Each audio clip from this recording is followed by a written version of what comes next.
जो दिल्ली में हो रहा है आज इस पर सवाल जरूर खड़ा होता है और कांग्रेस का भी यही कहना है कि किसानों के सब्र का जो पैमाना था वो लबरेज हो चुका था। किसान 62 दिनों से लगातार प्रोटेस्ट कर रहे हैं और इस पर कांग्रेस का क्या कुछ कहना है। जो हंगामा किसानों ने आज दिल्ली में किया है, जो हंगामा है, इस पर कांग्रेस लीडर राशिद अल्वी का क्या कुछ कहना है, हम आपको सुनवाते हैं।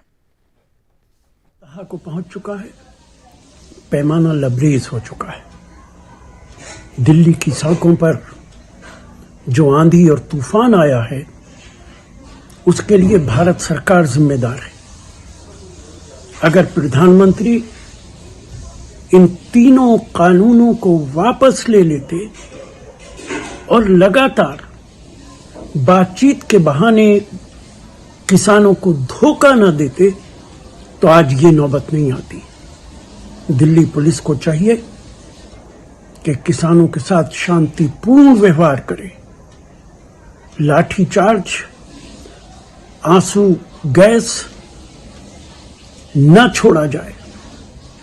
मुझे ये मूवमेंट एक बड़ा इनकलाब में तब्दील होता नजर आ रहा है।